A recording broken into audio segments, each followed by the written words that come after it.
Erev Tov. Alors, on continue notre étude. On en est au chapitre 15, paragraphe 11. Aouma Shelanu, Tibane Vetikonen, Tashur Letana, Limchonot Chaya Kulam, Alede Mashe, Emuniout Shela, Ayiriout Shela, Eino Atochen Atzili Amekudash Eloi Shela, Itpachet, Itgaber, Ishtachlel, Vitametz. Donc, comme on le sait, le Rav Kook en fait, était un envoyé divin pour accompagner la renaissance nationale du peuple d'Israël, qui, évidemment, apparaît sous forme très complexe, parfois enveloppée d'allures pas très très religieuses, comme on dit. Et lui, avec son œil de lynx, armé de Ruach HaKodesh, sait discerner en cela une démarche divine qui est la rédemption du peuple d'Israël et par la suite de l'humanité entière. Donc le fait que le Rav Kook accompagne de manière positive le sionisme, ça ne veut pas dire pour autant qu'il est d'accord avec ses apparences laïques, voire même impures. Et donc, il nous fait comprendre qu'il faut nous armer de patience, que petit à petit, l'essence du sionisme, qui est la main de Dieu qui délivre son peuple, apparaîtra. C'est une histoire de temps. Donc, regardez ce qu'il dit là. Notre nation se construira et s'établira et retrouvera toute sa stabilité, alors que voilà, déjà 2000 ans que nous avons été écartés de notre terre, dispersés aux quatre coins du monde, disloqués totalement. Donc il y aura une remise sur pied de la nation, les mechonot chayei kulam, et de mettre en marche toutes les machines de sa vie, ça veut dire tous les aspects nationaux, à l'idée là, grâce au fait que sa foi, à là, sa crainte de la révérence divine, Dehainu, c'est-à-dire à Tochena Tzilia Mekudash à Elohi Shela, tout le contenu noble et saint et divin qui est en elle, Itpachet, Itgaber, se déploiera, se renforcera, Ishtachlel Vitamet, s'améliorera et s'affermira. C'est-à-dire, contrairement à ce qu'on pourrait penser, et ce que pensaient les dirigeants laïcs du sionisme, que la religiosité, la foi, la crainte de Dieu réalisent des obstacles à la renaissance de notre peuple. Mais là, en Foucault explique que c'est exactement le contraire. La non-religiosité, la non-foi, la non-crainte de Dieu, ce sont elles qui réalisent des obstacles à notre renaissance totale. Si notre renaissance va si lentement et parsemée de tellement de problèmes et de crises, c'est parce que nous n'avons pas encore retrouvé notre aspect le plus profond, qui est la foi en Dieu et la crainte de Dieu. Quand il parle de crainte de Dieu, le Rav Kook, il ne veut pas dire la peur du châtiment, mais la crainte de la révérence, c'est-à-dire l'admiration du divin, et donc de là, par honneur envers Dieu, respecter ses lois. Donc il dit le Rav n'ayez crainte. Il s'adresse essentiellement, je suppose, à ceux qui étaient religieux antisionistes, pour la plupart déjà dans son époque. Il dit le Rav n'ayez crainte, viendra un temps où Kol Boné Aouma, tous les constructeurs de notre nation, c'est-à-dire les dirigeants politiques, etc., de la nation, Yavo les Omek Aemet et les Koudas, arriveront à ces vérités profondes. Ve'az, et alors, Bekol Malekvura, une voix remplie de puissance et de courage. Ve'oz, Yechrizu al atzmam val ammam Bekol Gadol. Alors ils déclareront, quant à eux et quant à leur peuple, une voix très puissante, Lechou Benashuva El Hashem. Allons donc et retournons vers Dieu. Donc évidemment, lorsque le Rav Kook écrit ses livres, ses hymnes, à l'époque où il les écrit, ça paraissait du surréalisme, un petit peu naïf et utopique. car n'oublions pas, à l'époque, les dirigeants sionistes étaient militants anti-religieux et rêvaient même d'édifier un État fondé sur l'abnégation de Dieu, sur le communisme, le socialisme, etc., et mettant de côté totalement l'opium de la religion pour permettre au peuple de se déployer dans toute sa vigueur. Mais le Rav Kook savait très bien que le sionisme n'est pas une œuvre humaine, mais une œuvre divine. Amarzir Shrinato Letzion. Et donc, dans un premier temps, ça apparaît caché, ça apparaît enveloppé de couvertures pas très propres, mais la graine va éclore et son intériorité poussera et donnera ses fleurs qui embaumeront l'existence entière. Mais alors, dit le Rav, lorsque ceci arrivera, à Tchouva, Tchouva Temeti, on aura à faire une véritable Teshuva. Rappelez que dans la Pisca précédente, on avait parlé de Tchouva Shadremiya, une Tchouva en fait qui était mensongère, fondée sur l'arnaque, une Tchouva seulement extérieure mais qui n'est pas sincère, qui n'est pas profonde, car on oublie son essence. Lorsque on arrivera à ce stade où Dafka, les instances publiques et la direction nationale déclarera la volonté de retourner à son identité juive, son identité divine, alors il s'agira d'une tchouva témet, d'une véritable tchouva. La tchouva machon gvurati, et on aura affaire à une tchouva emplie de puissance. Car quelle est la crainte de tous ces gens-là? C'est de par leur fausse conception de la tchouva et de la religiosité de manière générale, et de la foi en Dieu. On ne vous entend plus. On n'entend pas. Vous m'entendez? Vous non plus, vous n'entendez pas. Je m'entends très bien. Un problème technique, ça va revenir. Allô? Pensais être la seule à ne pas entendre, mais on n'entend rien. Hein. Non, non, on n'entend pas. Ben, je pensais être la seule, donc j'ai rien dit, mais ça fait déjà un Non, petit non, moment que non, ça mais a commencé. c'est son micro qui s'est ouvert, je ne sais pas. Vous m'entendez? Ah, voilà, maintenant, les dernières phrases, on n'a pas entendu. Donc je reprends. Là, vous m'entendez bien? Oui, très bien. Sauf. Je reprends. Donc, il dit le Rav, va tchouva, tu vas t'émettre. Lorsqu'on en arrivera à ce stade où les dirigeants du peuple d'Israël diront l'Echou ben Hashuva Hashem.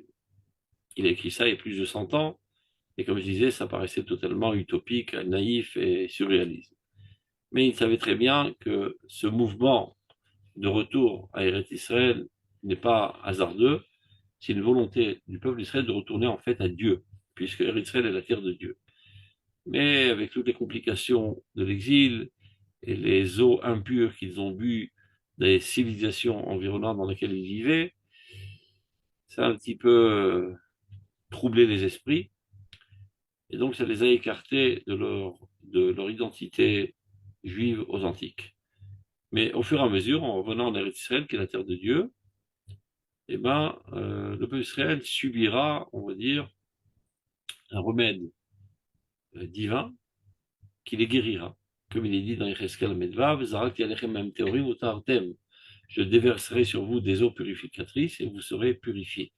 Donc, il savait parfaitement que ceci devrait arriver par la suite. Il dit, Vachuvat Shuvat Yemati. On aura affaire alors à une véritable teshuva. Pas seulement un changement au niveau du comportement, mais un véritable dévoilement de l'essence et de l'âme d'Israël. La teshuva Mechon Gvurati. Et on aura affaire ici à une teshuva emplie de puissance et de force. Et non pas une teshuva qui vient affaiblir l'aspect matériel, l'aspect corporel, l'aspect terrestre de ce monde. Bien au contraire, qui donne expression à tous les aspects de la vie. La teshuva Titen Oz, elle donnera de la puissance au peuple. Lorsque le peuple retrouvera sa véritable identité, eh ben, sa puissance nationale apparaîtra dans toute sa vigueur. Et ceci sera aussi vrai autant pour les aspects matériels de la nation que pour les aspects spirituels. Matériel, c'est l'économie, l'agriculture, le commerce, la technologie, etc. Spirituel, l'étude de la Torah, la prière, etc. L'Echol, Alichot Kulan, Adrushot et Binyanoma Shirula. C'est-à-dire toutes les démarches de la nation qui lui sont nécessaires pour sa renaissance, tout grandira, tout s'affermira. Les Kitziata, les Tria, pour lui permettre de se réveiller de sa torpeur millénaire et de retrouver sa vie. Et pour renforcer aussi sa stabilité après 2000 ans de déséquilibre total. Alors, Einaim Tipakar, les yeux s'ouvriront. On avait été aveuglé en exil. Aneshamat Izach, l'âme va se purifier. Ora Yavrik, sa lumière rayonnera. Et en Faïd Gadel, son envol aussi grandira. Veram Nivra Yakoum. Et c'est comme si un nouveau peuple qui sera recréé va se relever sur ses pieds. Am Gadol Vatsum Verav, un peuple grandiose, puissant. Or Elohim Alav, sur lequel la lumière divine repose, Vegdulat Leamlo, avec une grandeur nationale. Et voilà le pasuk, Kelavi Yakum, Ucheari Itnassa. Il s'élancera comme un lion, et comme un lionceau, il s'élèvera. Ça nous rappelle un petit peu la dernière guerre contre l'Iran, qui a été nommée Am Kelavi. Ce n'est pas par hasard, les dirigeants du pays, en l'occurrence de Rosh Hashanah, Bibi Netanyahu, sont éclairés par la lumière divine pour le bien d'Israël. C'est-à-dire, c'est Dieu qui gère l'histoire, et c'est très bien que cet événement grandiose d'avoir éradiqué les forces destructives de l'Iran et d'apporter ainsi le bonheur au peuple d'Israël et à l'humanité est une démarche divine faite par ses envoyés, qui est le peuple d'Israël, et de manière encore plus focalisée les soldats d'Israël. Donc un tel événement se doit être aussi d'être nommé à la hauteur de l'événement. Et comme par intuition profonde, étant lui celui qui se tient à la tête de ce peuple saint, il a su donner le mot adéquat, Am Kelavi, un peuple s'élève comme un lion. Et on le voit, spécialement dans cette dernière guerre,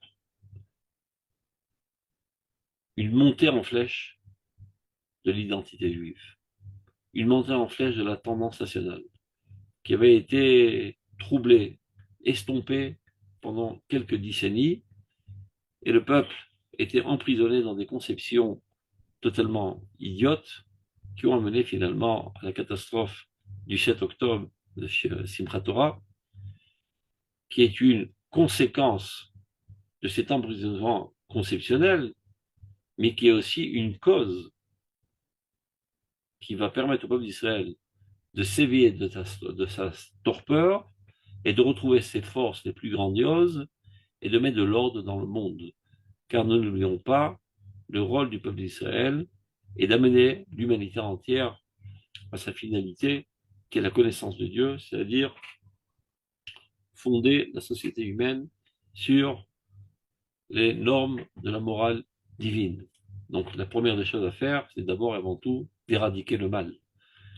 Eh bien, si les grandes puissances, entre guillemets, comme l'Amérique, etc., n'ont pas le courage de le faire, et ils ne savent que parler, voilà que ce petit peuple et ce petit État, qu'on peut à peine voir avec une loupe sur le globe terrestre, lui prend les rênes de l'histoire humaine et commence à mettre de l'ordre et à éradiquer tout Tsir Haresha, qui est, on va dire,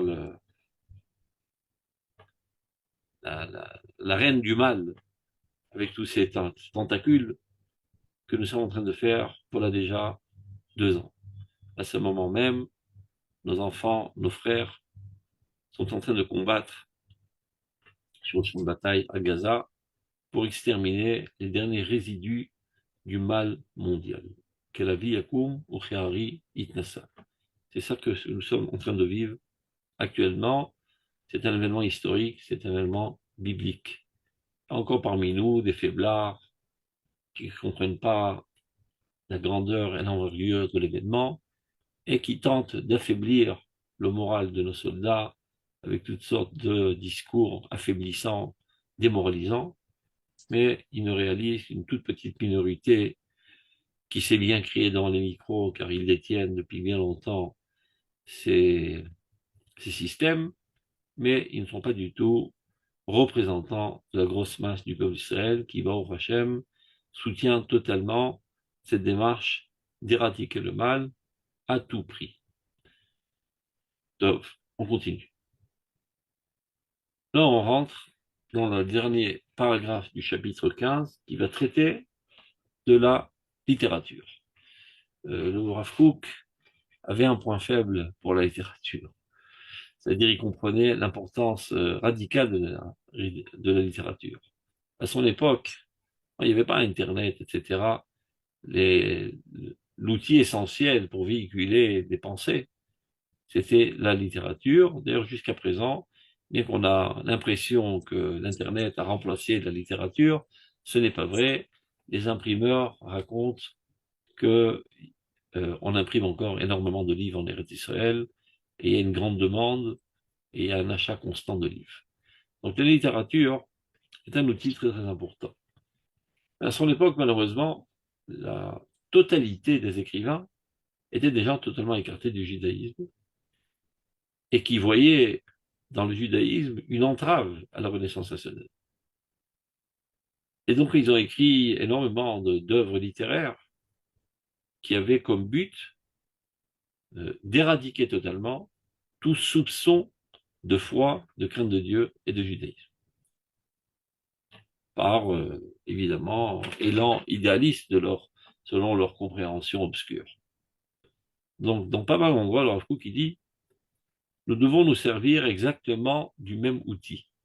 C'est-à-dire la même arme destructive avec laquelle il s'adonne à cœur joie à esquinter le peuple d'Israël, nous devons la prendre en main pour s'en servir, pour reconstruire le peuple d'Israël par le biais de la littérature. D'ailleurs, un des objectifs de l'édification de ces yeshivas, qui est l'yeshiva de Merkaz Rav Kook, c'était de mettre sur pied des grands talmidei chachamim qui par la suite deviendraient des écrivains afin de diffuser dans la nation les fondements de l'Emouna, non pas en faisant des explications sur les textes saints de la Torah, mais carrément en écrivant des romans qui traitent de toutes sortes de sujets, d'amour et tout ce que vous voulez, mais intercalés dans les lignes une approche positive envers le divin, envers l'identité juive, envers la foi, envers la crainte de Dieu, envers la teshuva, etc. Et ainsi guérir le peuple d'Israël de la maladie de la kfira qui a été propagée par ces écrivains premiers qui malheureusement étaient dénudés de toute identité juive. Donc il écrit la chose suivante et on va développer ce sujet ce soir. Regardez. Akara, la conscience, la prise de conscience.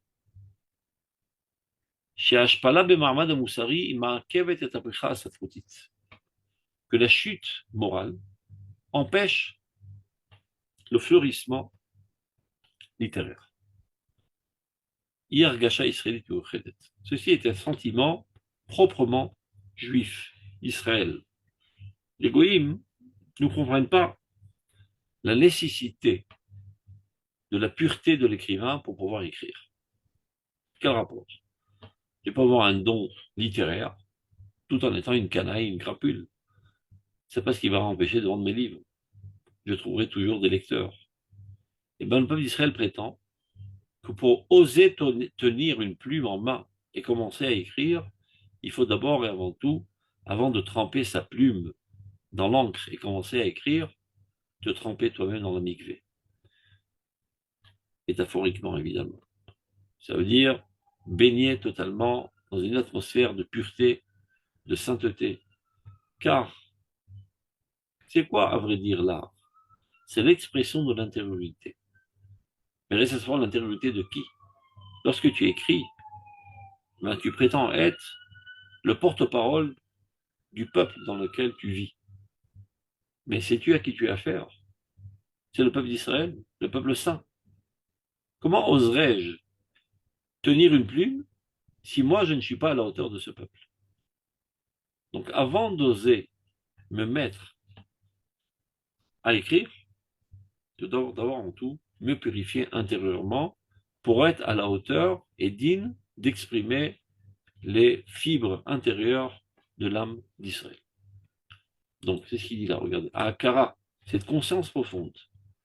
Chez Ashpala Bema'amad Amoussari, que la chute dans ton état moral, Ima Kevet et empêche le fleurissement littéraire. Yergasha Israélite Miochada. C'est un sentiment d'Israël propre. Rakanu Mekirim Bemet. Seulement nous comprenons véritablement. Chez Kedel et Takenet Asafrut, pour pouvoir réparer la littérature, Tsechim Asofrim, les terres, Batechilat, Ishmotehem. Les écrivains doivent d'abord et avant tout purifier leur propre âme. Vinenu Margishim Beatzmen, Tzor Gadol Litchuva, Bijil Etnasud El Meruim et Torim Shel Asafrut, Azaka Miochedet Shelanu.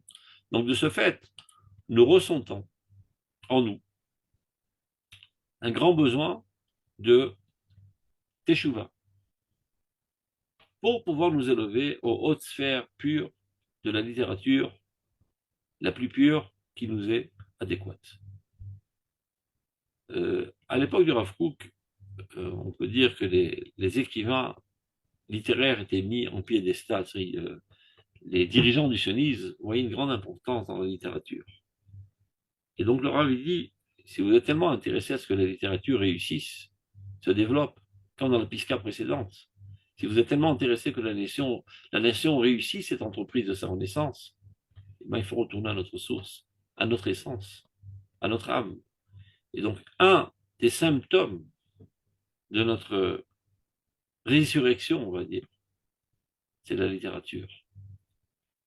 Vous savez, je vais vous raconter une petite anecdote. Il y a une école d'art à Jérusalem qui s'appelle Betzalel, à la rue, pas loin de King George. Une école d'art. Lorsqu'ils ont mis la première pierre angulaire pour l'édification de cet institut, ils ont invité le Rav Kook. Aujourd'hui, cette école qui s'appelle Betzalel, pour le moins qu'on puisse dire, elle n'est pas très propre.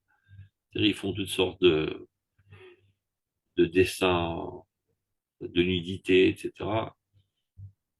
Pas pur, mais qui sort. Mais l'art en tant que tel peut être pur et doit être pur. Donc ils ont invité le Rav Kook, qui était le grand rabbin d'Israël. C'est bien avant l'édification de l'État d'Israël qui existe cette école. Alors dans son discours, il raconte l'histoire suivante. C'est l'histoire d'une petite enfant qui était tombée malade et qui est tombée dans le coma. Et cette petite fille s'appelait Shoshana. C'est ce qu'il raconte. Et Shoshana est dans le coma. Et toute la famille est autour et prie et espère qu'elle se réveille. Ils attendent impatiemment, etc., etc. Après quelques mois de coma, elle commence à bouger ses paupières, elle écarquille ses yeux, elle commence à parler. Elle dit Ima, Bouba, maman, ma poupée. Alors tout le monde est en extase. Shoshana a dit poupée, Shoshana a dit poupée.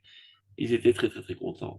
On pourrait dire mais non, ça vole pas très haut, poupée, c'est un petit mot de rien du tout. Non, on est crainte, elle s'élèvera, elle s'éveillera, elle parlera longuement et profondément, etc., etc., etc. Donc tout ça était évidemment une métaphore. Shoshana ben Achochim, cette rose, Shoshana c'est la rose, qui est entourée d'épines dans Shir HaShirim, ça fait allusion à Knesset Israël, à la collectivité du peuple d'Israël, qui elle aussi a chuté et tombé dans une torpeur profonde et dans un coma profond pendant 2000 ans, jusqu'à croire qu'elle risque de mourir. Et voilà que, dernièrement, elle commence à écarquiller ses yeux et retrouver la vie. Et bien évidemment, dans ses premiers pas vers la vie, ça vole pas très haut. La seule chose qu'elle sait dire, c'est poupée.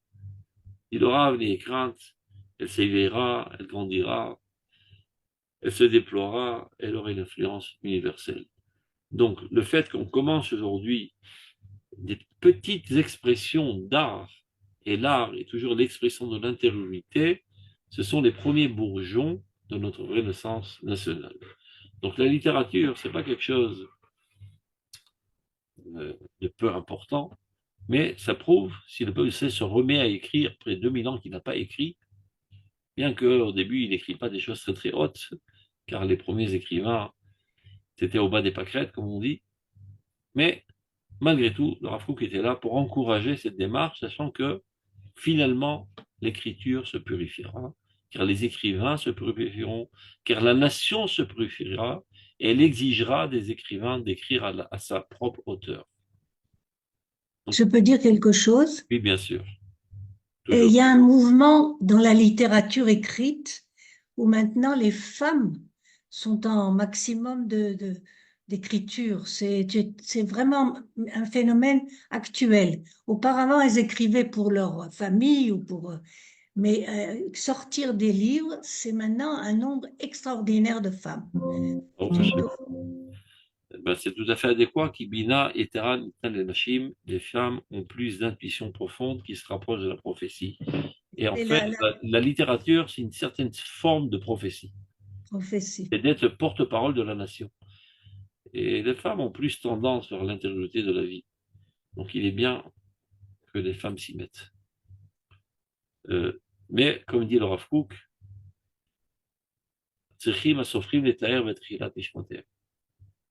les écrivains doivent d'abord et avant tout purifier leur âme avant d'oser commencer à écrire. Et donc il dit, donc nous ressentons ce grand besoin de faire teshuva, pour que puisse s'élever aux plus hautes sphères la littérature la plus pure qui nous est propre. Anovat Israël, qui sans aucun doute doit découler de la sagesse propre du peuple d'Israël. Et la sagesse d'Israël, chaque doucha vatahara, almuna vagura orvanit, inan inan ekorotea. Sans aucun doute, la sagesse d'Israël a comme source la sainteté, la pureté, la foi, la puissance spirituelle, etc., etc. Donc, comme on a commencé à étudier ces sujets à la fin de ce chapitre, j'ai pensé qu'il serait intéressant d'élargir un petit peu le sujet. Le Rav Kook en parle dans énormément d'endroits. J'ai choisi quelques piscotes dans notre livre du Rav Kook que nous allons étudier ensemble. Donc d'abord, j'enlève cette feuille du partage.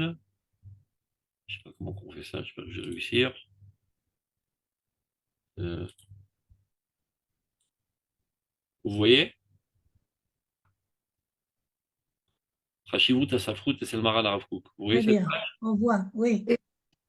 Alors, donc j'ai recueilli quelques paragraphes du Rav Kook dans le livre de Roth, dans lesquels il parle aussi de l'importance de la littérature. Regardez. Roth Atria, chapitre 36. Il dit la chose suivante. Il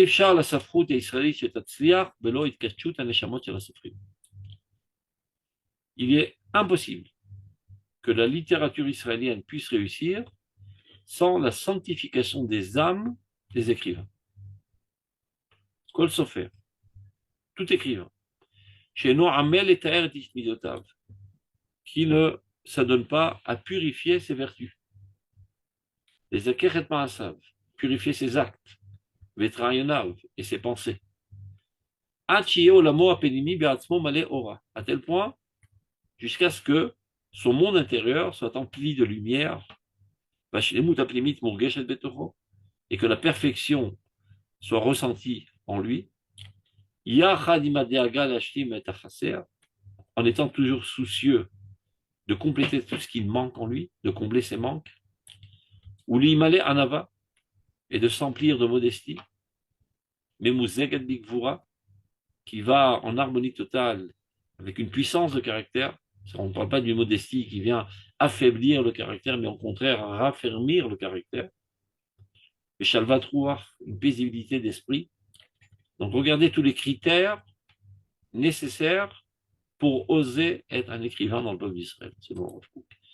Im itorut sichlit, avec un éveil intellectuel, verikshit et sentimental, chazaka, très puissant, les tiv ou la skilatasmo, de se bonifier et de devenir de plus en plus clairvoyant.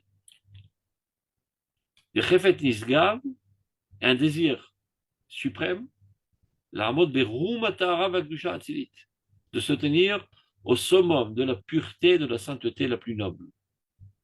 Kolzman shelo omed bemarmat kazé, tant qu'il ne se trouve pas à cette situation, lo yuchal leikare sofer behemet. Il ne pourra pas oser se déterminer comme écrivain. Donc il y a pas mal de critères que nous devons avoir pour oser tenir la plume et se dire être un écrivain israélien. Rakarishonim et Unikreim Sofrim. Les plus anciens, comme Ezra Sofer, on les appelait Sofrim. Sofrim otiot Torah. Sofrim en hébreu qui veut dire écrivain, mais veut dire aussi ceux qui comptent. Ils comptaient les lettres de la Torah. Qu'est-ce que ça veut dire qu'ils comptaient les lettres de la Torah? Il y a des gens qui sont avides d'argent. Alors ils sont tout le temps en train de compter leurs pièces, comme Picsou. Car quand tu aimes quelque chose, tu le comptes, et tu le recomptes et le recomptes. Comme Akadosh Baruch Hu fait le décompte des Béné Israël, parce qu'il aime tellement le peuple d'Israël, donc il les compte, il les recompte et recompte. Donc quelqu'un qui est amoureux fou de la Torah en vient finalement à relire et relire et relire et même relire les lettres et compter le nombre de lettres qu'il y a dans chaque pasouk. Tellement ils sont amoureux de Dieu. Donc c'est ce qu'il dit. Sfirat haotiot, le décompte des lettres de la Torah, et la tam les a fait élever, les madriga il y en a au niveau suprême, chez le Toharuach, de pureté d'esprit, avec Gvurat Neshama, de puissance d'âme, à tel point que le nom d'écrivain leur était adéquat. Charles, Bim, et à sa foute à israélite, à nous affectim la riot. Si véritablement aujourd'hui nous désirons faire revivre la littérature israélienne, nous sommes obligés d'aller dans cette marche, dans ce chemin de purification de notre propre personnalité avant de commencer à écrire. Lavo mina gdusha et la sofrut. Donc de provenir de la sainteté vers la littérature. Sans quoi, ce que tu déverses sur le papier, c'est les saletés qu'il y a dans ton intériorité. Pas tout ce qui est caché en toi est censé être exprimé. Il y a aussi des choses qui sont sales en toi. Eh bien, tu les déverses, vous m'excusez, aux toilettes. Tu t'enfermes entre quatre murs, tu fermes la porte et tu verses ça aux toilettes. Et tu n'étales pas ça sur du papier, et tu ne publies pas, et tu ne diffuses pas. Donc, si tu as des saletés de personnalité en toi, n'ose surtout pas étaler ça sur le papier. Va d'abord te nettoyer intérieurement, aspirer aux sphères hautes de la pureté, de la sainteté, en adéquation avec l'âme d'Israël. Ce n'est qu'alors que tu pourras oser te prétendre être un écrivain du peuple d'Israël, c'est-à-dire un porte-parole de la sensibilité la plus interne des fibres de l'âme du peuple d'Israël. Deuxième pisca, c'est la pisca d'après dans Rotatria. Comme toujours, avec son approche emplie d'émouna et d'optimisme, Rav Kook dit à Safrut et Kadesh, n'ayez crainte. Sans aucun doute, avec le temps, la littérature d'Israël se sanctifiera. Les gamins s'offrent mitkachu. Et pour ce faire, évidemment, les écrivains se sanctifieront. S'assainiront. Le monde s'élèvera au point de comprendre la puissance grandiose et empli de délicatesse de la littérature. Ce n'est pas n'importe quoi la littérature. Lorsqu'un petit enfant est allongé sur son fauteuil et tient un livre en main et est en train de lire, eh bien, les messages qui sont dans ce livre forgent sa personnalité. Et de manière inconsciente, il subit l'influence de l'écrivain qui forge sa personnalité. Donc reste à savoir qui est en train de forger et qu'est-ce qu'il veut forger. C'est important de le dire parce qu'il y a parfois des parents qui sont très à cheval sur la composition des mets que leurs enfants mangent. Ils reçoivent une sucrerie, je sais pas, des petits gâteaux, des biscuits. Alors ils observent à la loupe la composition, de quoi c'est fait, s'il n'y a pas des ingrédients pas cachés. Ils ne sont pas tellement à cheval de voir les livres qu'ils lisent. Mais qu'est-ce qui est plus important? Ce qui te rend dans l'estomac ou ce qui te rend dans la cervelle? Et qui forge ta conscience et qui détermine même tes aspirations et tes objectifs dans la vie. Donc, il faut faire très attention. Qui est l'écrivain? Parce que de manière consciente ou inconsciente, et la plupart du temps consciente malheureusement, il véhicule ses propres manières de voir le monde. Et si ces manières sont sales, et bien que ce soit exprimé dans un langage bien châtié et enveloppé de toutes sortes de stratégies littéraires, c'est sa propre saleté qui véhicule dans ce livre. Et le lecteur, pas toujours s'en rend compte, parce que c'est un roman attrayant, etc. Mais entre les lignes, il y a un message destructif. Donc il dit le Rav, n'ayez crainte. Petit à petit, c'est vrai qu'à son époque, la littérature, elle était très, très destructive à Safrut et Kadesh. Et il va expliquer comment ça va marcher. La littérature va se sanctifier. Les gars vont s'offrir vite et donc évidemment, pour ce faire, les écrivains se sanctifieront. Car le monde s'élèvera à comprendre la force puissante et la délicatesse de la littérature, qui est Aramat Ayesod Aruchani Ba'olam Echol. C'est elle qui est à même d'élever le fondement spirituel dans le monde. Si seulement c'est une vraie littérature.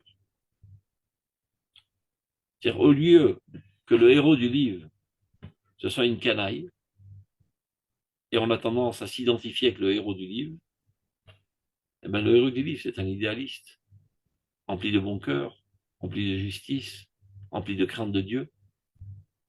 Et alors, ce petit enfant ou cet homme adulte qui est en train de lire ce livre s'identifie avec le héros du livre et a envie de lui ressembler. C'est ça la stratégie. Donc, la lumière éclatera de toute manière.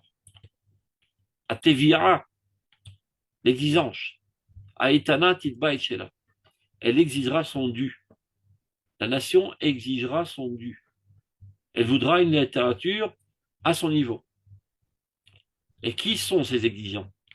Atovim et Neshamot Rabot Smeot. Ce sont de nombreuses âmes assoiffées. Neshamot Margishot, qui ont une sensibilité très développée. Mais qui rodent Bechormat Apartsouf. Shalamivtaim Vasignon et Tumat Arayon Shivasofrim Rabim. Shelo Techase Ota Kol Militza Musarit. Cette génération qui a l'air anodine, qui n'est pas pour rien que Dieu l'a choisie pour remonter la Géoula, elle est composée de grandes âmes. Et ces âmes-là, qui parfois ont une allure dans un corps qui paraît parfois pas très réussi, disons, mais dans leur intériorité, c'est des géants. Et donc, ils ont cette capacité de lire les traits du visage. Chokhmat Apartsouf, qui à l'époque, le plus grand Mekoubanim comme le Harizal était capable de le faire.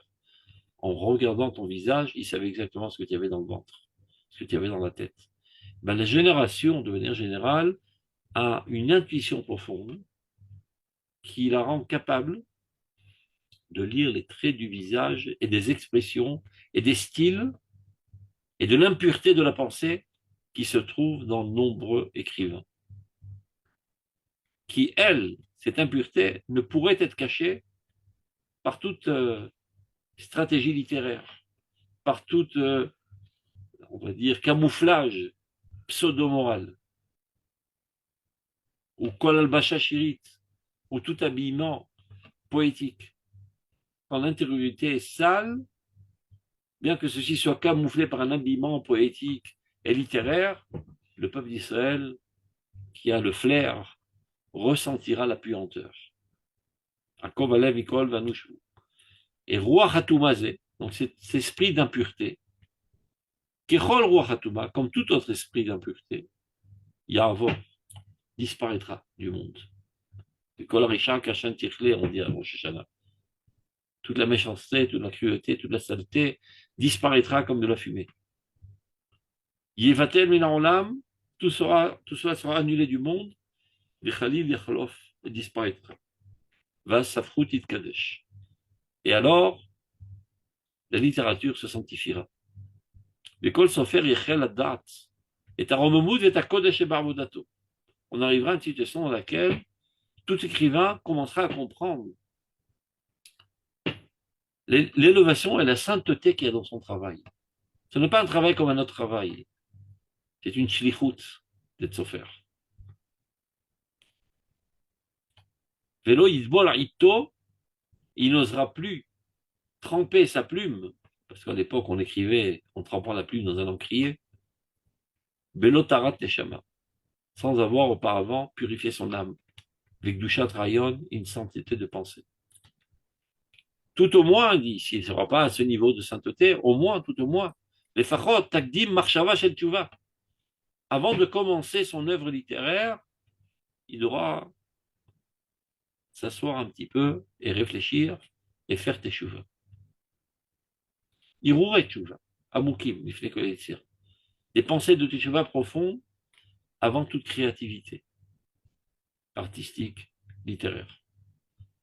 Et ce n'est qu'alors que cette créativité artistique, littéraire, apparaîtra dans toute sa pureté. Et alors l'Esprit divin reposera sur elle, sur la littérature.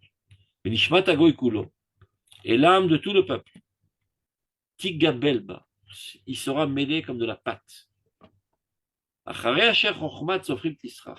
Et ceci parviendra après que la sagesse des écrivains sera remplie de puanteur. Yomar l'Israël Od, et sera dit au peuple d'Israël encore, Vani Zod Briti Otam. Dieu dit, j'ai donné mon alliance avec eux. Ruchi Asher Alecha, mon esprit qui est sur toi. Vedvara Asher Santi Beficha, et mes paroles que j'ai mises dans ta bouche.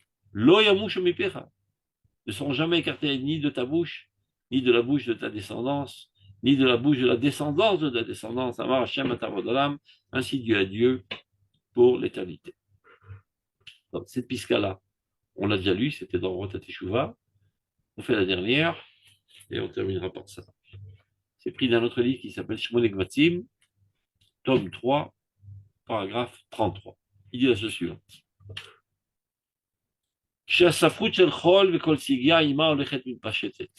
Lorsque la littérature profane, avec toutes les saletés qu'il y a en elle, se propage, c'est ce qui était à son époque, mitrachevet ou mitgadlet, s'élargit et s'agrandit. Alors, Yotzi Benakoach à la poêle, Biktaf Harut Ober la Luchot, est mise à l'œuvre, cette intégrité est dévoilée, comme si qu'elle était gravée sur les pierres, il fait allusion aux pierres de la loi, mais de manière inverse, là. Qu'est-ce qui est mis à l'œuvre? Qu'est-ce qui est dévoilé? Qu'est-ce qui est mis au grand jour?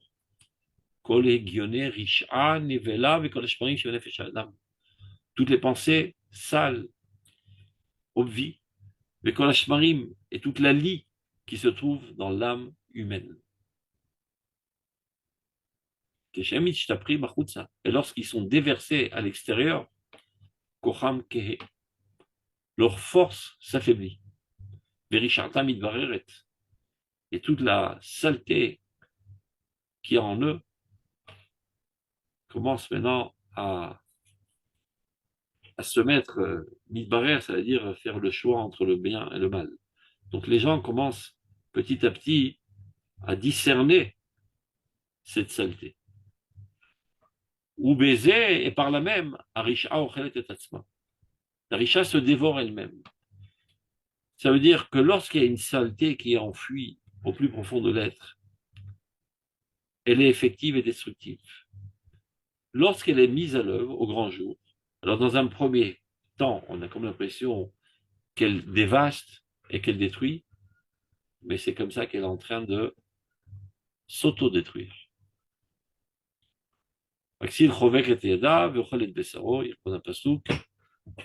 non. Par contre, Kol Marshava Nitzrit Dosha, toute pensée éternelle est sainte. Kol Mashi Yotzet à la poêle, plus elle apparaît au grand jour, Yoter Mitrazeket. C'est inverse à la saleté. Elle se renforce. C'est-à-dire, la saleté et l'impureté, lorsqu'elle s'exprime, elle s'affaiblit. La sainteté, lorsqu'elle s'exprime, sa source se renforce davantage. Oda Hakamus, toute sa splendeur enfuie, Olech Midgale va en se dévoilant. Vamita Achazaka Olechet Omitraveret. Alors sa vérité puissante va en s'éclaircissant. Le Umadze, par contre, Kol Marshava Psula, toute pensée sale et impure, Shirak Adargia la Shenseker, comme le dit le verset dans Michelet, la vérité est éternelle. Le mensonge est une emprise seulement passagère. Une seconde. Et après, finalement, ça s'écroule. On ne peut pas maintenir un mensonge pour l'éternité. D'ailleurs, si vous faites bien attention, regardez le mot sheker, shin koufresh, shin koufresh. Ce sont des lettres qui n'ont pas de base. Ici, c'est écrit comme ça, mais dans la Torah, le shin, il tient sur une pointe. Quand on l'écrit dans le Ktav Stam sur la Torah, il n'a pas une base droite, mais il tient sur une petite pointe. Le couvre de même sur une petite pointe et le reste de même sur une petite pointe. Donc ils ne sont pas stables. Il n'y a pas de stabilité dans le mensonge. Le émet, par contre, regardez, émet, si on trouve le mot émet là dans cette pisca, on a déjà vu le mot émet là avant. On va le retrouver. Le aleph, il est basé solidement, le même est basé solidement, et le tav aussi est basé solidement. Je ne sais pas si je trouve là le mot émettre, non, peu importe, vous avez compris. Donc, kol kocha, donc le mensonge, kol kocha talui rak kol mashi yoter aluma. C'est-à-dire quand est-ce qu'il a une influence? Tant qu'elle est cachée, tant qu'elle se camoufle. Mais quand toute la saleté apparaît, finalement les gens comprennent et s'en écartent. Comme il est dit, leur action, leur manigance sale se font dans l'obscurité. Quand ça apparaît au grand jour, bon, les gens ne sont pas dupes, ils rejettent ça. Et de même, à sa tâche à la Vodazara, lorsqu'on essaie de tenter quelqu'un de faire de l'idolâtrie, et tout ce qui l'accompagne, c'est toujours en cachette. Mais comme la poêle, et plus elle est dévoilée, alors on voit toute ça mocheté, et son influence et sa force s'annulent. Et là, cette génération qui se caractérise par la chutzpah, c'est-à-dire l'insolence, lorsque cette insolence intérieure se dévoile, et là, elle apparaît sur le papier, dans la littérature, qui de manière systématique a tout fait pour écarter le peuple d'Israël de Dieu, à l'époque du Rav Kook. Megala Ibebiro et Kol Egenata, et alors là, elle dévoile de manière la plus claire tous ces objectifs sales. Mitoraret Akdosha. Ceci réveille la Kdosha, il y a une réaction. Ça veut dire, tant que la saleté est camouflée, les tzadikim sont dans un état latent, éteint. Mais lorsque la richa, la saleté, sort et commence à propager sa puanteur, tout d'un coup, les tzadikim s'éveillent et décident de prendre les choses en main et de se mettre à écrire pour embaumer l'existence, pour nettoyer l'existence de toute cette saleté. Donc, il est vrai qu'au tout début, la littérature commence dans une démarche sale. Le Rav Kook sait parfaitement, ceci déclenchera l'apparition d'une nouvelle littérature à la hauteur de la sainteté du peuple d'Israël. C'est ce qu'il dit là. Mitoret Akdusha. La sainteté s'éveille. Akmusa Belibam Shalish qui était caché dans le cœur des gens droits. Les gens qui ont des pensées saintes et suprêmes, mais qui jusqu'à présent étaient muets, n'osaient pas tellement écrire, n'osaient pas tellement s'exprimer. Mais on arrive à une situation tellement exaspérante qu'on ne peut plus supporter cette saleté et qu'on décide, nous aussi, de réagir et de prendre notre plume et de commencer à écrire. Et donc, elle en arrive, elle aussi, à exprimer ses pensées profondes de la manière la plus claire. Et grâce à cela, les secrets les plus profonds de la Torah apparaissent. Ça veut dire, si ce n'est l'activité systématique destructive de ces écrivains, eh ben les tzadikim auraient continué de dormir sur leur laurier. Mais là, ils ont tellement exagéré, ils ont tellement propagé cette puanteur de Kfira que les tzadikim sont déjà exaspérés, ne peuvent plus supporter la situation et décident de prendre leur responsabilité collective et de se mettre eux aussi à écrire. Et alors, Or Gadol Mofia Baolam, une grande lumière apparaît dans le monde. Or Chadash al Tzion Tahir, une nouvelle lumière sur Tzion, éclairera Meniske Kula Numera Leoro, et nous mériterons tous très rapidement cette lumière. Donc, pour conclure cette étude très importante sur la littérature, eh bien, je viens vous annoncer quelque chose de très, très agréable. Une histoire personnelle.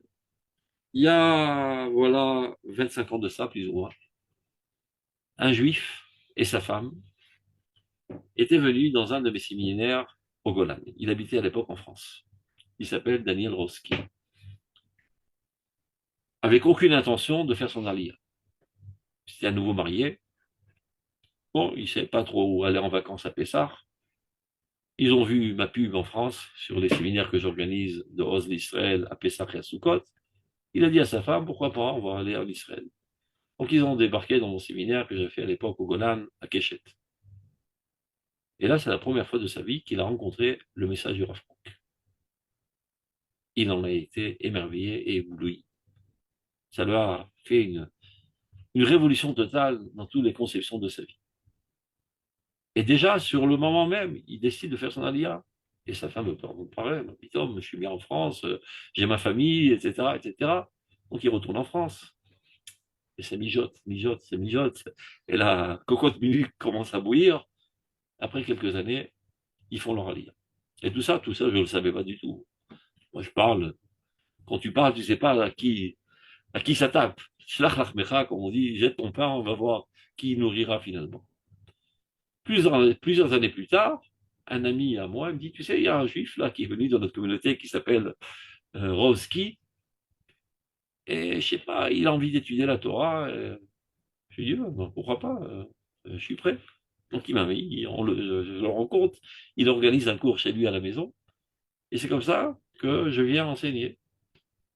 Et tout d'un coup, je comprends que c'est ce même Roski qui était venu dans vos séminaires il y a plusieurs années, de manière totalement accidentelle, par exemple. Et c'est lié à un lien très étroit entre nous. Et voilà déjà plus de 10 ans que nous étudions ensemble. Il étudie avec moi, le livre de Roth, etc., etc.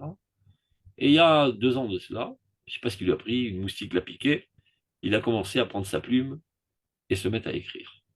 Je vois, c'est les premiers prémices de son écriture. Je découvre un talent extraordinaire. Alors je prends une matraque, je lui tape sur la tête, je lui dis, tu es obligé d'écrire. Car le Rav Kook, c'est exactement ce qu'il voulait. Il voulait mettre sur pied des écrivains qui sont capables de propager la Emouna, la crainte de Dieu, dans toute sa grandeur géante, mais sous forme de roman. Ce n'est pas un livre de Torah qui explique une explication sur la paracha. C'est un roman. Donc ce roman, il a écrit.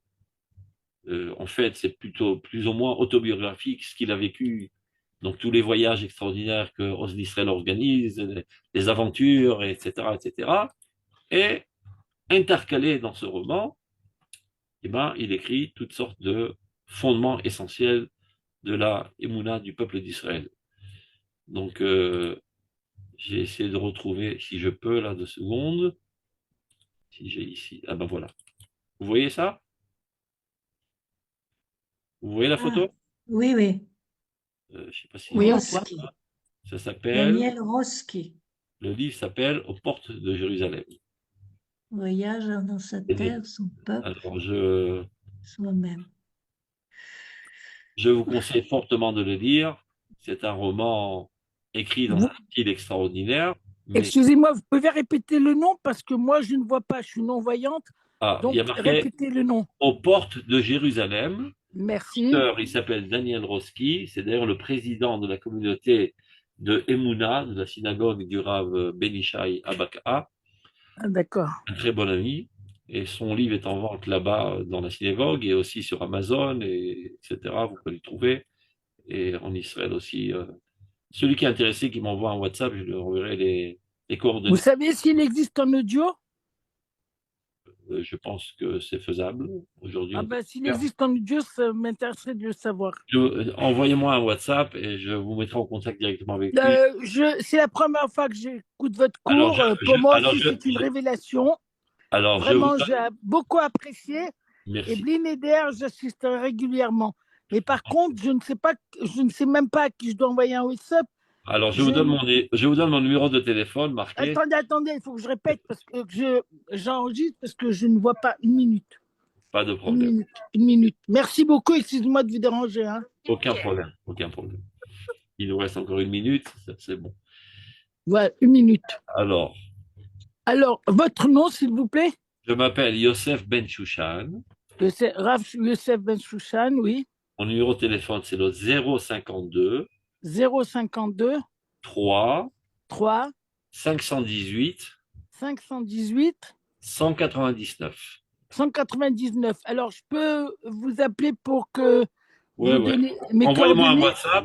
WhatsApp. Ah, très bien. Je vous enverrai les D'accord. coordonnées de l'auteur du livre. Et vous Et s'il existe en audio. Voilà. Merci beaucoup. Et s'il n'a pas Merci encore beaucoup. fait, grâce à vous, il le fera. Ah bah oui, ça Merci. serait super. Il faut penser à ceux qui ne voient pas non plus. D'accord, Merci. vous avez raison. Merci beaucoup. Merci Non, beaucoup. portez-vous bien, Merci. Shabbat Shalom. Merci beaucoup. Tiva Shabbat Fatima Chag Tova. Sameach. Tova, Shabbat Tova. Shalom.